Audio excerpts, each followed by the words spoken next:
I remember when my son or my kids, one of them, doesn't matter, all of them, wanted a brand new car because they knew everything there was about getting a car because they were teenagers at that time, and they wanted a car. That's all they knew. They just wanted a car. So, as you know, they would do things sometimes without the parents' knowledge, and for some reason, they believe it's easier to apologize than it is to ask. I'm not sure where my kids got that from. Don't know, but that's what happened. Um, one of the kids, my kids, one of them bought a fancy black get up and go car, Charger or something like that. She bought her own money. That was proud of her and stuff. But all she knew about, she wanted a car to make her look good, and it did, and it attracted a lot of attention, especially those folks with little sirens on top of their car. No matter what happened, tickets are coming left and right. All right. A lot of people will see a shiny object and go after it without thinking about everything else that goes with it. Okay, so she learned how to slow down her roll. Fine. The speeding tickets took care of that there. But they never think about, the kids don't think about, even adults today, about getting a new car or a car, about the insurance, the maintenance, the car warranty. Did I mention insurance again, depending on what type of car it is? Not just the annual maintenance on the vehicle, about every 6-month checkup. How about checking the oil? Oh, the car has oil? Okay, how about the gasoline? Oh, there's different type of gasolines. I just went for the cheaper one. You know what I'm getting at with this, all right? People get something real fast, try and chase that shiny object because they heard they could do it or they want to do it because everybody else is doing it without really taking consideration what's behind the scene. And even today, there's vehicles out there. We all know how these people are.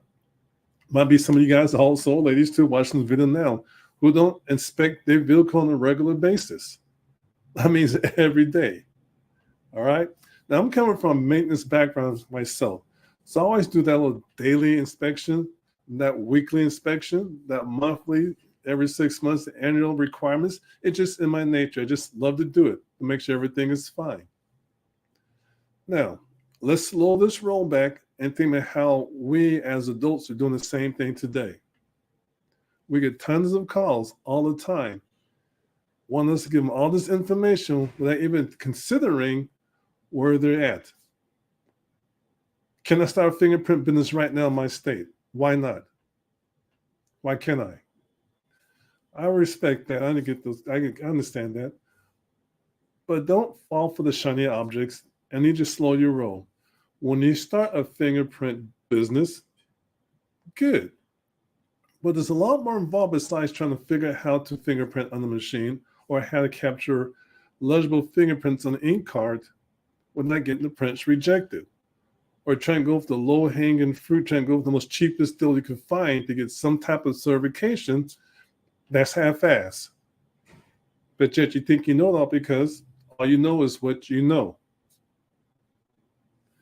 When you start a fingerprint business, you need to look at behind the scenes and really ask yourself why you're doing it. What's your reason why you want to do a fingerprint business? And once you answer that particular question, you have to ask yourself, how are you going to take this? Are you going to treat it half-assed as a hobby? Or are you going to take it seriously to build some type of legacy for your family, for your loved ones? Now, if you just here to treat it half-assed as a hobby, you really should pay attention to this video from beginning to end. For those that are serious, you should break out your pen and paper and take some notes or replay this video again to learn what I'm about to share with you, to pay attention what I'm about to share with you. This is no script.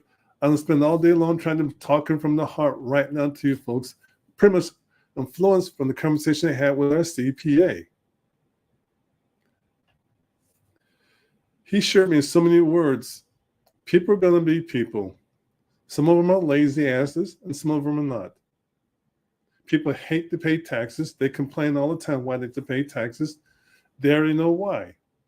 But they're trying to take a shortcut, trying to get more money back, and end up suffering in the long run.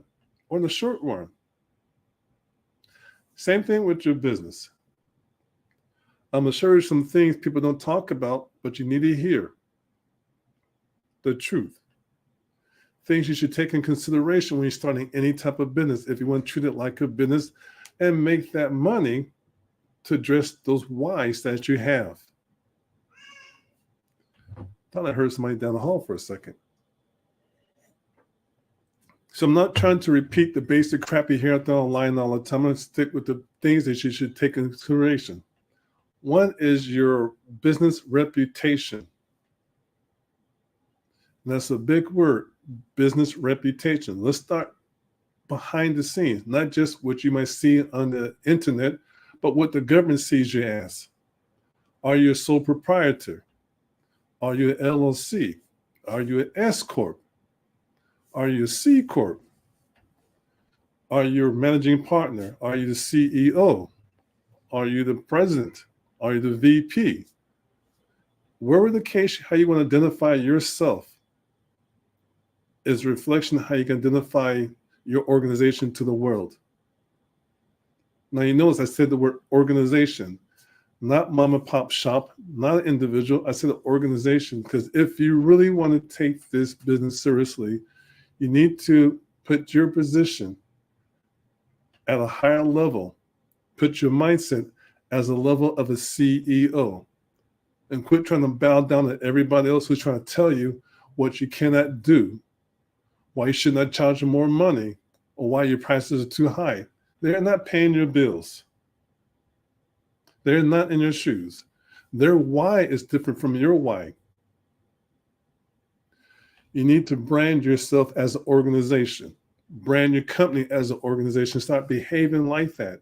That means getting your taxes right, getting your business entity right, getting a tax ID number, an EIN number. You don't have one, you may not really technically need one, but if you really want to get your business to the next level, you better get one. There are certain corporations out there who might use your services, and before they even pay you a cent, they can actually send a copy of the EIN. They want your tax identification number. They want to make sure that you are legit before they go ahead and put you down as a vendor for they can work with you. Heard what I said. Listen to me again.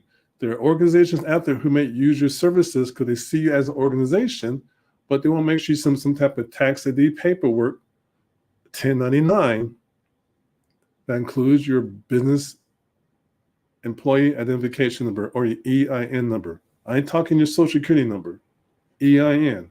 All right. I know this about how to fingerprint a piece of paper, how to put your fingerprints in a live scan device like this here. This is how you're going to get paid and grow your business. The stuff, the shit people are not talking about. Take this seriously. Get your business entity right. Even if you're a sole proprietor, still get yourself a tax identification number. Now, people say get a website. Get the right one. And some folks out there doing them yourself, I understand that. That's the best you're going to do. But some folks out there are too cheap to invest in a professional organization to build them a good website. The fund's not there, fine. Invest into one downline to enhance your website. I got plenty of members I talk to on plenty of basis. I'm getting a Wix website because they're cheap and it's easy. Okay, it's fine, but it looks cheap and easy. And you wonder why you can't get these major contracts for mobile fingerprinting, even as a mobile notary, because your presence online look half-assed. You try to nip and dime everything, and they see it a mile away. Your email address is blah, blah, blah at gmail.com, blah, blah, blah at AT&T.net, or blah, blah, blah at yahoo.com, or blah, blah, blah at Ymail. Whatever the case may be, is not your domain name, and you're branding somebody else's organization, not yours. And you come across as being cheap. I know how to fingerprint. I got myself a Yelp page. Good for you. But I'm not making money like I want to make because you're not in position, because you didn't put yourself in the wrong position to get where you want to go to. So if you get one of those generic email addresses today, Once you've watched this video, stop what you're doing. I don't care if you go to GoDaddy.com, get yourself a domain name, a branded domain name, and get yourself an email address that's professional. It could be hello@domainname.com. All depends on how you want to get the domain name. And folks, I'm going to tell you here, and let's record it. Do not get one of those 50-character domain names. It's going to be something like hello at fingerprint makes them the best there is in the whole United States in the world.com. Too effing long. Keep it short, sweet, and simple. If you got a different website and it's a long domain name for branding purposes, I respect that. But get yourself a shorter domain name to redirect to your website so people can easily understand what you're saying. For people can easily remember what you're saying to go to that particular website. Now, we got tons of websites. We got long domain names and short ones for optimization purposes. But what we try to do is get people to remember a short or catchy domain name to redirect them to a different website, like having a toll-free number. That toll-free number redirects to a different number because it's easier to say and people memorize it.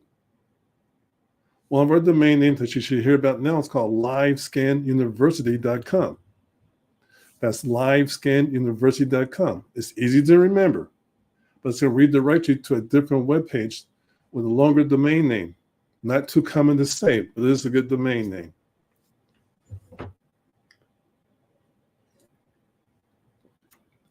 And since we're on the subject of email addresses, let's squeeze on over to text messaging.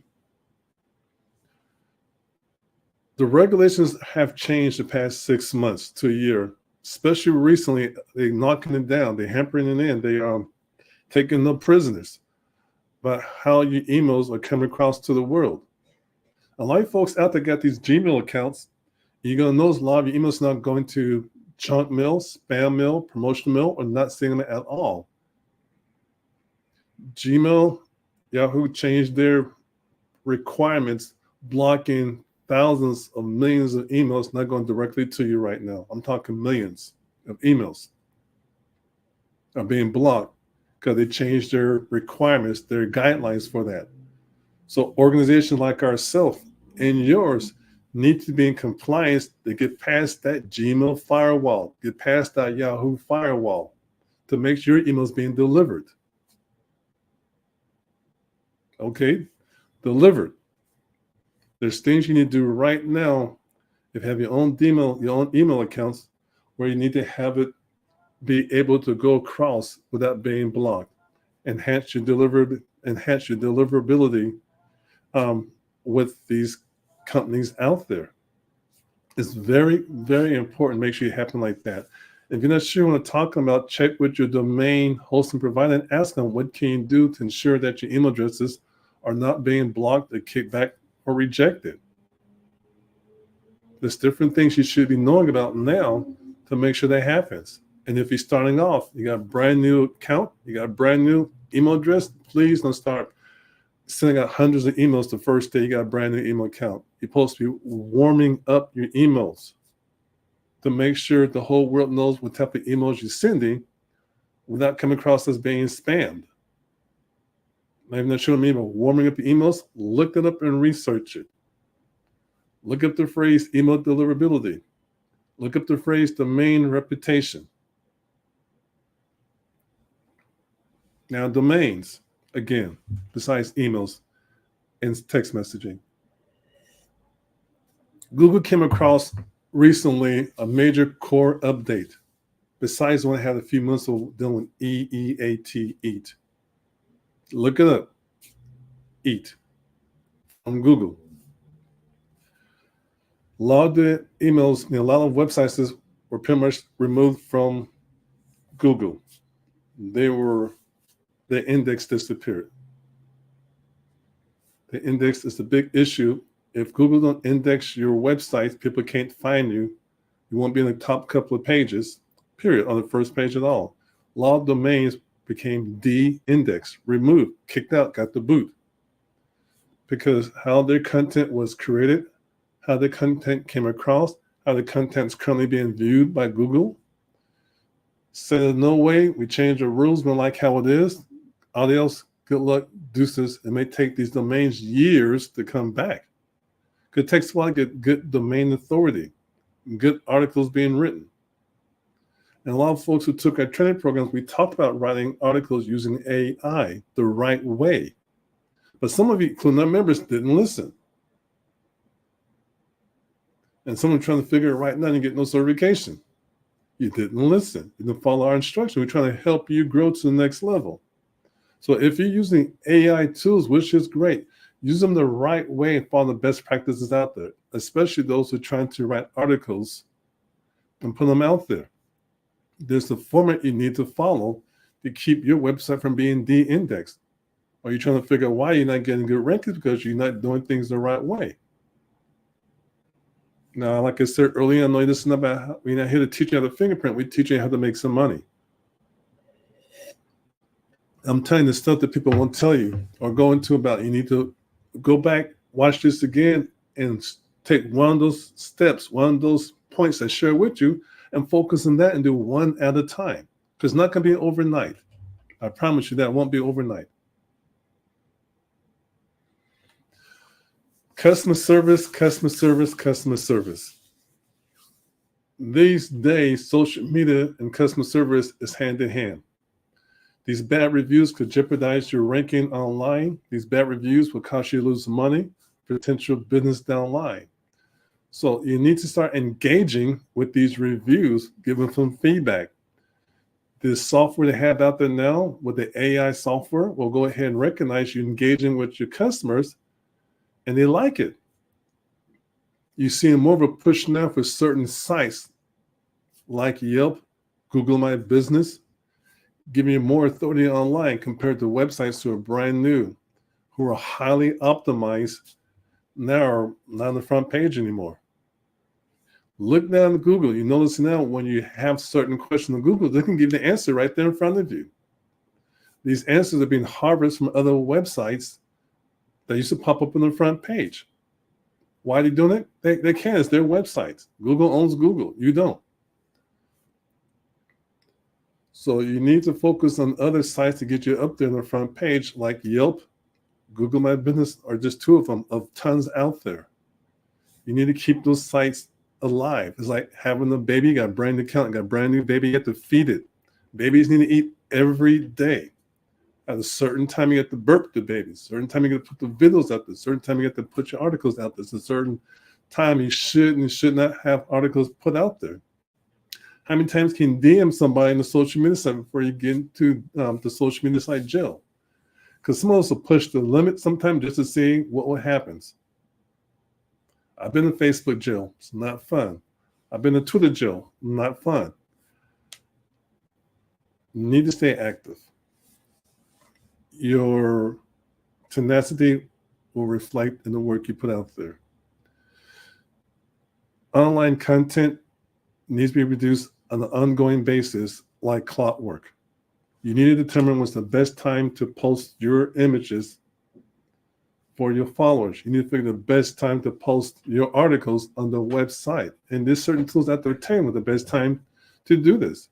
You need to make sure you stay engaged with your customers. You need to make sure that you ask all your clients a review in a timely fashion. And if they don't leave a review, you should put things into place to remind them to be so kind to leave you a review. It means text message them again, email them again, but make it automatic, make it automation. Well, you say, well, I'm not sure how to do all that. You need to learn. This is your business. Despite how good you might think you know how to fingerprint, it will not help if the customer's not going to come to you.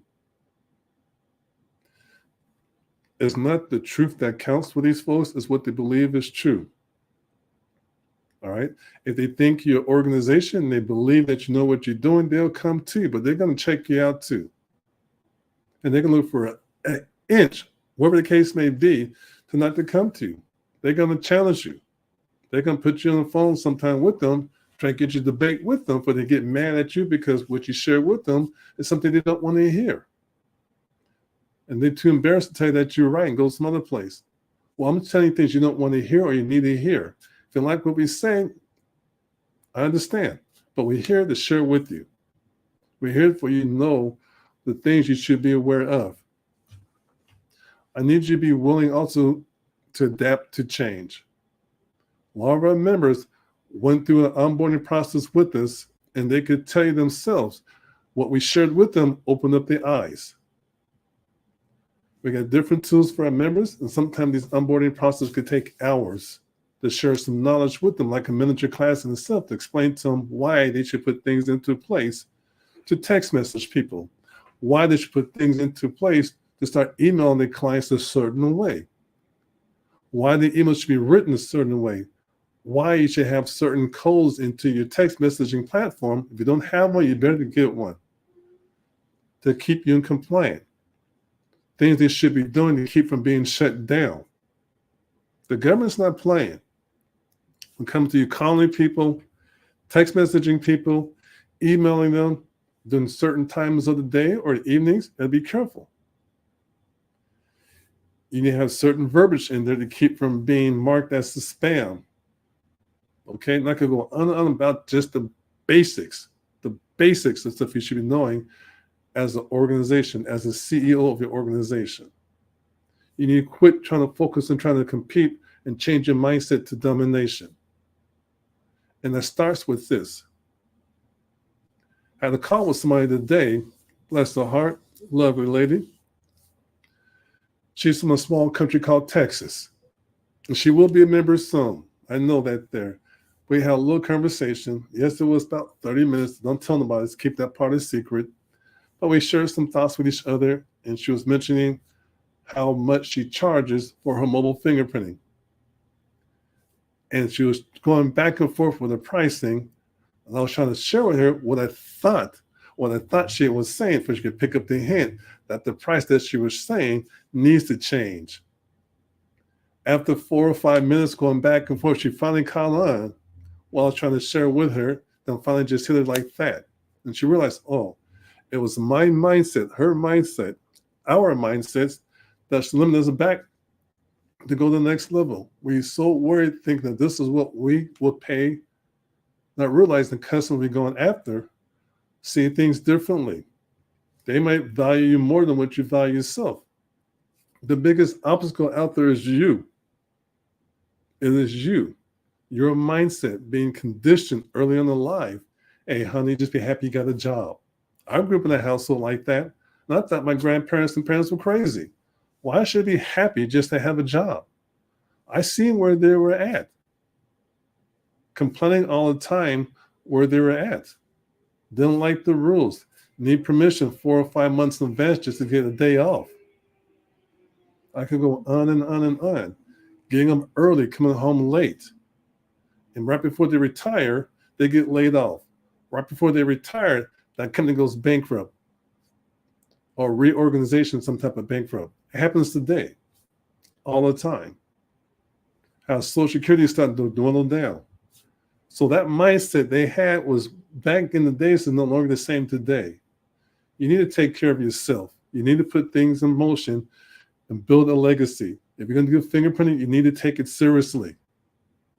Don't try to nickel and dime everything because your customers will pick up that mindset a mile away and give you the same crap that you're trying to produce yourself, trying to get ahead in life. If your plate's full of shit, throw away the plate.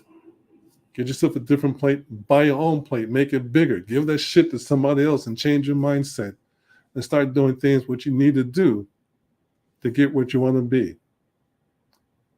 And sometimes you got to roll up our sleeves to get there. Sometimes we got to go step back to jump ahead. Sometimes we have to get uncomfortable to get where we need to go again. Early in life, we had no fears. We took on the world. We got a lot of things faster, but we let the society tell us what we should be doing next. And look where we're at today. So enough of that. You know what you need to do. I share enough information right now at least to get you thinking things differently. And I can go on and on. I got tons of information to share with you folks. But I want to thank you guys for listening. I need you guys to join the National Live Skin Association to learn more. I'm not saying this just because I'm saying it because out of love. Thank you. I appreciate that. It's out of love for you guys. Look at our YouTube channel. It's nothing about fingerprinting and also how to change your mindset to make money. I've been doing business consulting for such a long time. What I'm doing here is out of love. But the feedback we get sometimes is complaining. One person left the message before saying, why you guys charge too much? I said, what part of our free courses we have is too expensive for you? Never heard back from them. We got a free group called Light Skin Cafe, just to get you around like-minded individuals to hang out with. It's an open group. Just go to livescanuniversity.com and join the group Light Skin Cafe. And for those who really go take your business to the next level, become a member. Our membership reflects who we are. The services, the tools, the coaching, the mentoring is nothing to you unless you take advantage of it. Thanks for watching. I need you guys to be safe, have fun, get in trouble, but don't get caught. Get yourself a cup, but not the Big J cup. Bye for now, folks, and thank you for listening.